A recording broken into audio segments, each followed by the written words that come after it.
warm welcome to the preview show. Happy Easter. I'm delighted to say that we're joined by former Town midfielder Ian Westlake. How are you doing, Ian? Yeah, good, thanks. Happy Easter. Good. What have you been up to? Busy morning. So my daughter started playing football about a year ago. So I wasn't too impressed with the coaches, so I said, that's it. If we're going to do it, I'm going to coach. So I took my daughter's team this morning, which was brilliant. We won, which was really nice. And then my other daughter was completely opposite. We had a princess visit for Easter. So they come into the garden, bring an egg. So I've played football and chatted with Rapunzel. So a bit of a strange morning, but very fun. Classic dad's morning, that is. Dad's morning. Just talk to us a bit what you've been up to since retirement, Ian. There'll be a lot of fans who probably don't know what you've been up to, know that you finished off your playing career at Needham, just up the road. But just give us a brief overview as to what you've been doing since you've hung your boots up. Yeah, so I'm relatively local. So I'm from Clacton originally. So I wanted to always come back this way. And my wife works at the club and is worked on and off for a few of the managers. So she was always wanting to come back. So yeah, moved back to Ipswich. I had some rental properties that I owned when I was here before. So doing a bit with rental properties. And then we've done sort of set up a development company. Yeah. So buy and sell houses, buy land, sometimes flip the land, sometimes get planning, occasionally build them. So all fun and games. Was that a tough decision, your retirement, or was it? I know when you sort of joined Needham, you thought it was only going to be for one season. Turned out to be a bit more than that, didn't it? Was that a tough decision to hang your boots up, or did you know? No, like I knew I was ready. Like I went to Montreal, played out there towards the end of my career, and then just felt like my wife had got pregnant. We wanted to bring the kids up around people we knew in Ipswich and around my family. And I wasn't playing how I used to play anyway. Like my ankle wasn't.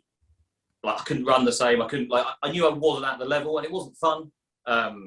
So when it's not fun, like why do it? Yeah. So I had my heart set on retiring, and then, like we said previously in the chat, that Mark Morsley, local manager, brilliant guy, sort of convinced me to have a few more games for Needham, and really enjoyed it. Like loved it. And it was nice because I was still playing whilst I was sort of working my way into like sort of normal life, I guess you call it, like actually having to work and be in the real world. Yeah. So I sort of blended the two for a bit.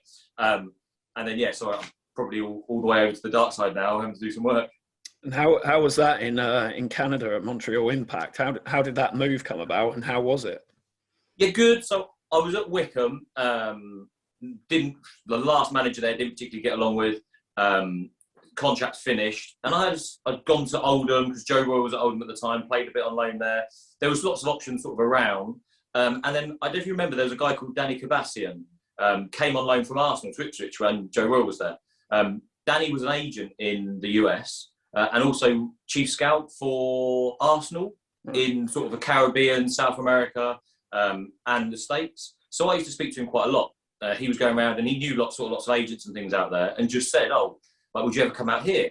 And I said, yeah, like I've got family there, like I love the US, go there a lot on holiday. I said, yeah, let's go on then, put me in contact with someone. And funnily enough, Montreal were just about to go into the MLS. They had sort of half a season left. So I said, yeah, I'll go out and play that season. And then the following season, hopefully we'll move into the MLS and I'll go into that. So went out, played, had a brilliant time, like really interesting, like bizarre. Like Claire came over, my wife came, like first game we're playing football. She said, like, they just start walking up and down the sort of in between the seats, just handing out beers. Like, who wants to buy a beer? Who wants to buy a hot dog? Who wants to buy? She's like, in England, people are like, get out of the way, but everyone didn't care. Like, no one's really watching the game anyway. Yeah. Like buying beers, they're playing music. Like little things, like you come off if there's a sub or at half time, you won't go in at half time to hear the manager talk. They'd pull you for a half time interview, put like a towel around you, advertising the local donut shop. Like put a hat on you, and you do an interview, sort of go like talking up and like local things. It was strange. It was like a commercially ran thing. It was very different from football here, but really fun. And then like we did that. Then came home for the summer, went back, did pre-season, got injured, and then they changed the manager. So just as we were going into the MLS, I was like, "Oh, this would be fun." Manager changed and sort of again had different options. You only allowed 6 foreign players. Yeah. So he had 6 foreign players he wanted, which meant I wasn't going to hang around if I wasn't playing. So I thought, now was a good time, I'll come back. So yeah, fair enough. Sounds like a good experience. Yeah, brilliant fun. Like I wouldn't have swapped it. Like it was fun. Brilliant. And obviously, we're here today to chat about Town's trip to Rochdale.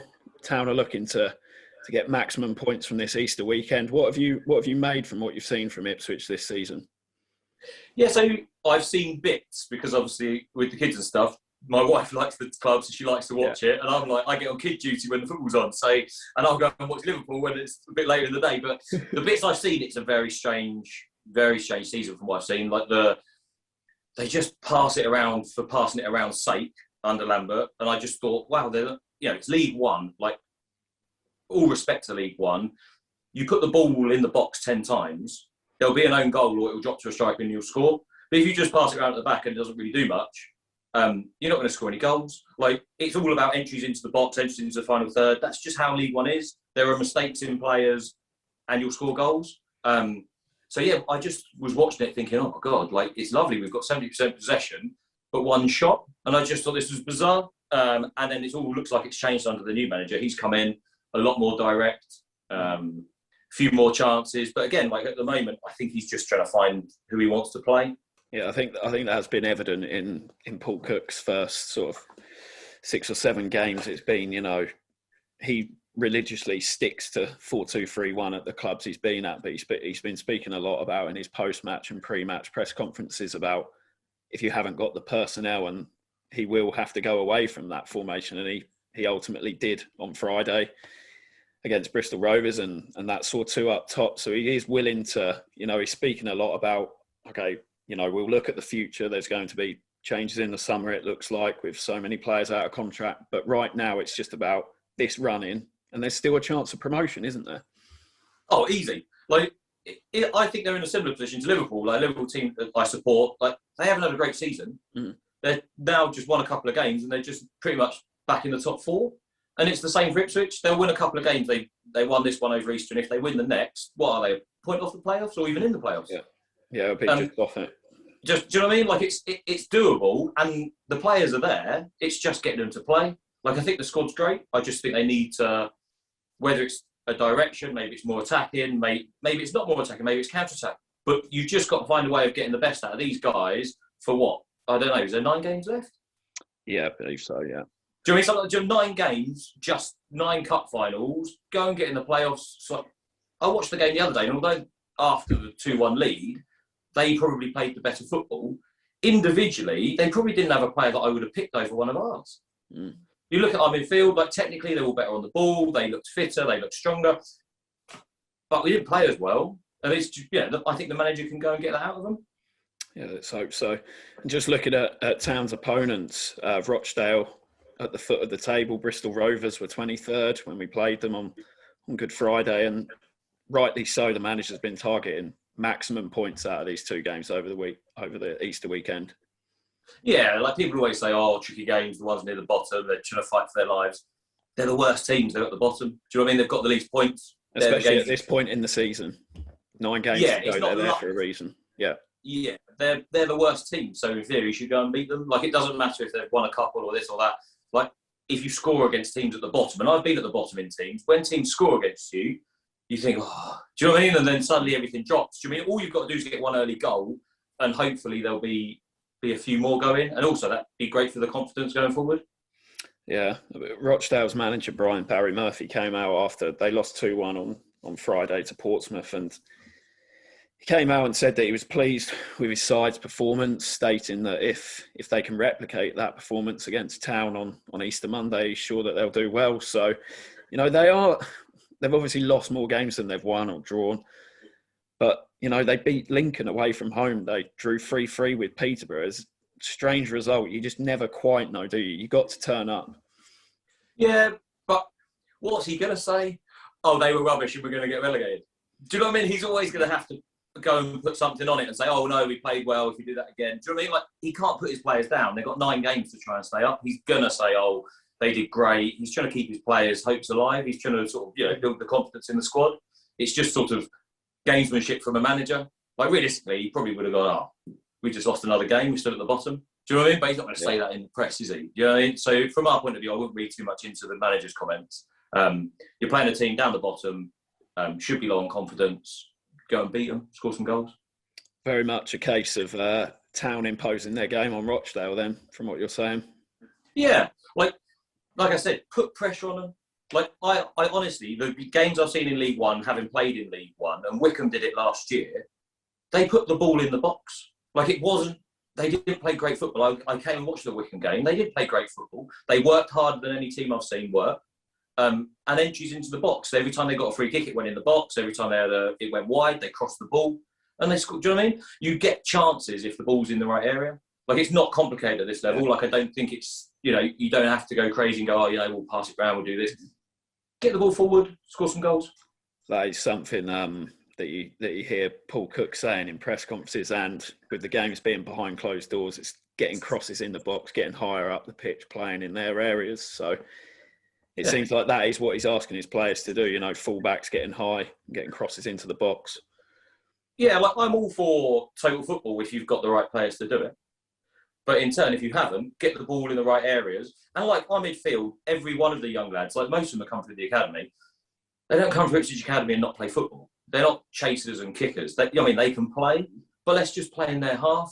Because most of the teams, by the time we get the ball up there, or in previous games I'd watched, there was 10 men behind the ball. The other day they were playing with everyone dropping deep.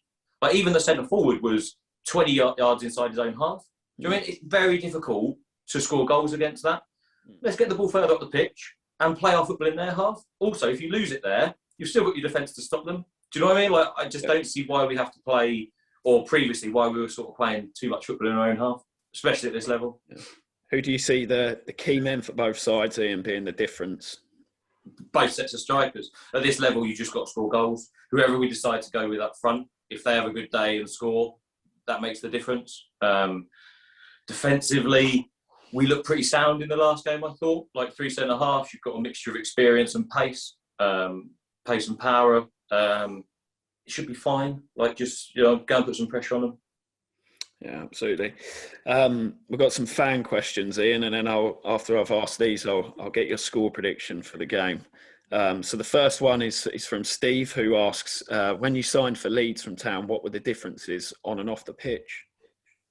Massive. Like completely different. It's going from, off the pitch to changing room. I went from a changing room with sort of maybe 2 or 3 really strong leaders, kept everyone in line, manager knew what he was doing. We sort of had a real philosophy of how we were going to play, how we were going to train.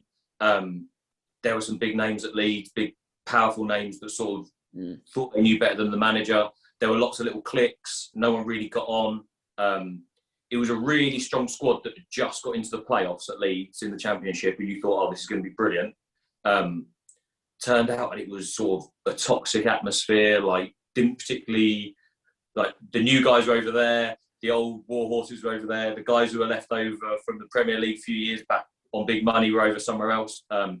It was weird. I'd gone from coming through and sort of having a group of young lads that you sort of chatted with, but, the older lads loved it. Like, Jim would always integrate you, DeVos, Darren Curry. I mean, like everyone sort of had sort of a really clear idea of what we were doing. And it was generally just nice guys, and it was really fun to be part of. To Leeds, where you had sort of maybe 5 or 6 bad eggs, like it wasn't a great place to go into.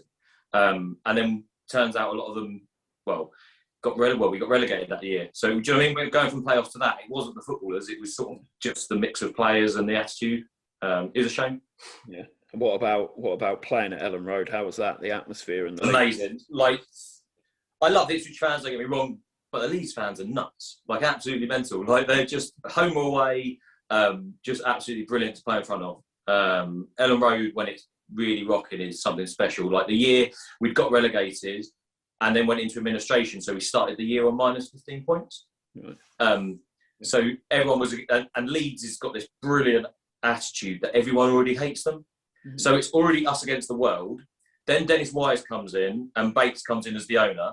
They're not particularly liked. And his philosophy was us against the world. So we had sort of the fans and the players, and we were just totally, everyone hates us. I was like, why does it even sort of build it into you and sort of wind you up to get you going? That everyone was against us, the refs were against us, all the other teams wanted to beat us because we were Leeds and we were in League One. So it built sort of this really strong atmosphere where we all really got together and thought, okay, we're going to really go for this. And it was brilliant to play for. Like, obviously Joe was probably my favourite manager, but very closely followed by Dennis. Like Dennis and Gus as a partnership as well were really, really fun. Like Gus used to join in and you just watch him and think what an unbelievable player he still was at sort of 37, 38, he should have been playing still. And Dennis just sort of built it that we were all so together. It was lovely. Oh, brilliant, really interesting. The second question is from Richard, who asks, do you think about how things might have been different had that last-minute volley at West Ham in the playoffs gone in and not hit the post? Good question. Yeah, all the time. I'd have had a bigger house, better cars. So, yeah, I think about it a lot, or I did at the time. That summer was sort of not a particularly happy summer. I just, a little bit down, a little bit right. It was in the goal. We had, like I said, that team with Shefki, Benty, then the experience of Jim and Jammer. Like we all knew out of all the time I played football, it was the only time I really knew 100% what the manager wanted from me. I didn't have to think. I didn't have to do anything. I just went and played. Like you had Jim and Jammer, who were just total footballers, wanted the ball all the time. You had me and Tommy, which were the legs, and we get up and down, make runs, and the ball just came, and you could score goals. You'd have chances. And then you had two guys up front who just used to bang goals for fun. Like that year, Shefki, that form, I don't think he ever had that form again. But anything he hit, he was hitting 40-yard volleys in off the bar and stuff. It was brilliant. And then obviously Benty's class, you saw, because he ended up playing Premiership football for most of his career. So it was a really good blend. And fun, really fun. I remember watching that just as a young lad, and that team was so entertaining to watch. It almost looked like it was just like a "we will outscore you" mentality from you guys. Yeah, so probably was a bit like Joe probably would think there's a bit more to it than that. He had a master plan. It wasn't quite, but yes, there were games like 6-4 we beat Crewe. Yeah. Do you know what I mean? And then that was the time I think Chris Butt-Williams had come in, and what a player he was. You could tell he was sort of like Jim, the way he could dictate games, control the ball, like very good player. It wasn't that we were just purely outscoring teams. We just had such a clear plan of what we were doing, what players did at what times. It just made it easy and really fun, and training was light-hearted, and Willie Donachie was a brilliant coach. Like Joe was a pure motivator and Willie was a trainer. So together they were awesome. It was just a shame we didn't get in the Prem. Yeah, and the final question is from Lola, and she asks, just simply, what was your favourite moment in a Town shirt? I don't know. Like I quite enjoyed scoring at Sheffield United. Like at the time, I don't know if it was Joe and Warnock sort of hatred for each other, but also we sort of built up a bad atmosphere between Sheffield United and Ipswich at the time, and they felt more like derbies than they were against Norwich at the time. Like the real game was we used to really get up to play Sheffield United, so to score and win 2-1 at their place was pretty nice. And just 1 hour away fans, it was right behind where I scored. The fans were just right up there, so that was brilliant. Everyone went nuts. And also just because it was sort of like Joe was particularly happy because it was against Neil Warnock. So it's always nice to make the manager happy. You're going to play the next game. Thank you for answering them. I'm just going to press you for a score prediction then. 4-0. 4-0 Town. 4-0. Wow. We'll score early and they'll capitulate, no confidence, and this will light our season on fire, and we'll go on and win the playoffs and get promoted. How's that? That's. I'll take that, Ian. I'll take that. Why not? I'm sure all the fans will as well. So, but no, thank you for joining us on the preview, Ian. It's been really good talking to you, and thanks for watching, Town fans at home. And don't forget that you can still buy your iFollow match passes for £10 on the club website. Thank you very much for joining us.